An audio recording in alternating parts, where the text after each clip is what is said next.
Bayou Time Sports is brought to you by Terrebonne General Health System Community Sports Institute in conjunction with Barker Honda and Barker Kia.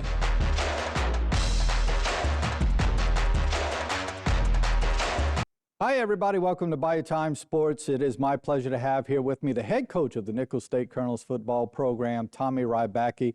Coach Rybacki, a tough loss against Lamar this past week. Again, from a statistical standpoint, your team did pretty well. Actually, you out-yardaged the Cardinals in this game out in Beaumont, but it sort of came down to a huge punt return late in the game. Talk about the performance overall. I know you're not going to get out here and kind of say you were shorthanded and stuff, but you have taken a big hit on the defensive line. It's a situation where going into this game, you've been on the road for a number of weeks. With all that being said, how did it play out? Because you had a 14-7 lead at one point in this game. How did it play out for you and your team? Yeah, to start first, just proud of the effort of a lot of our players. A lot of guys stepped up and either played with limited experience or played injured or, played and did more than they would typically have to do in a game because of the circumstances that were there. So I'm extremely proud of the effort of our players. I thought we competed throughout the game against a really good football team. And so, altogether we're disappointed in the result of the game, but there's a lot of things that went into that game that we can be proud of as a group. Again, it was a late touchdown by Lamar in the fourth quarter, a return of a punt by Layden Fuselier, who 88-yard return of a punt that gets Lamar over the hump. They win it 24-17. I wonder, Coach, as you being the coordinator of the defense for so many years, now in that role as the head coach, and listen, I get it. As a defensive coach and a defensive coordinator, you always were a team player, and you worried about maybe what was happening offensively and with special teams. But now you're sort of the master of all of that. Is it different for you? Because you look back and listen, special teams was not bad except for that one play. And quite honestly, we know on that play now, there were some penalties on Lamar. That play should never have happened, right? That being said, how is it for you now looking back at games and managing these games? Does it take you away from sort of your defensive mindset with frustration? How does that work for you? Yeah, I would say it's always about identifying and fixing things. And so for me now, instead of only focusing on the defensive side of the ball, I'm diving in on offense and special teams and trying to figure out, man, how can we tighten this thing up and have more success, not only those two phases, but also defensively. So it really is similar approach, just now more broader set of problems that I'm working with. Let's talk offensively. You ran for 175 yards plus, so obviously the running game's doing well. Shane Lee has a terrific game back there in the backfield. You were mentioning to me before we went on air, you had a young man who really wasn't on the fall roster early on, and he comes out and he does pretty well. Offensively, just from the offensive side of the ball, talk about what you're happy with and what has to get better. Yeah, I thought we made progress this week from a week ago.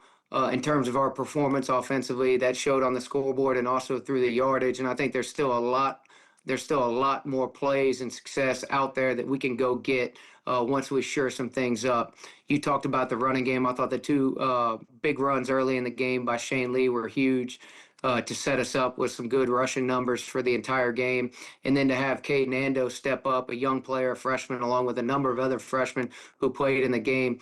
I thought that was a great experience for him. And I thought he got in there and ran hard and was able to make some plays, not only in the run game, but also in protection and catching the ball out the backfield. Let's jump to the other side of the game. We sit here every Monday and talk about the situation with line play. It's where it all starts, up front, right?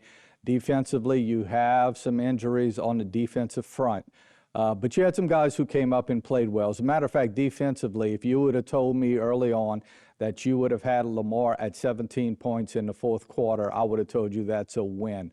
How did y'all feel about the defensive effort? I thought the effort was absolutely there. You mentioned the defensive front. I was proud of the performance of those guys. We had a number of guys who hadn't had a lot of game reps step up, and that's a credit to their preparation to be able to step up, play against a top 20 opponent, and play as well as they have. I mean, that's a Lamar team that hangs their hat on running the football, and to limit them the way that we were able to do with some of the newer players that we were playing with on the defensive line, man, that's a credit to those guys. and also the entire defensive team for preparing for the game and putting themselves in position to have success. Obviously, defensively, I'm disappointed with the plays, the explosive plays in the passing game that I think we can shore up and do better.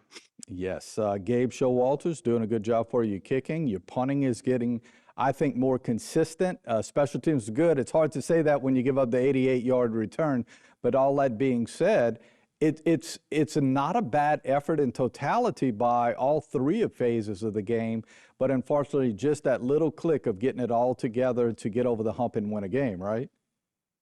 Yeah, you're exactly right. The margin for error is small when you're playing against quality opponents, and you'll see a lot of success from Lamar this year, and that's an older, more veteran team.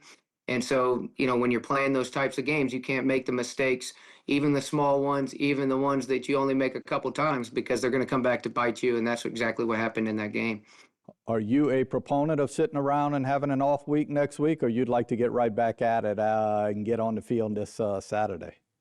Yeah, give us time to work. That's what we got to do. We're a work in progress as a team. And so giving us this week is going to give us an opportunity to go to work, to fix some issues, to get better as a team. And then also is going to give us a recruiting opportunity to get on the road and see some people.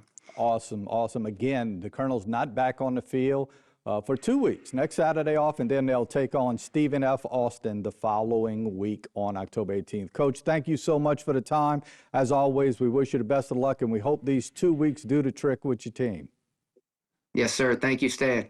Again, Coach Tommy Rybacki, the head coach of Nicholls State, always gracious with time with us, and we wish his Colonels the best of luck going forward. Got to take a break. We'll be back right after this timeout. This segment was brought to you by Terrebonne General Health System Community Sports Institute in conjunction with Barker Honda and Barker Kia.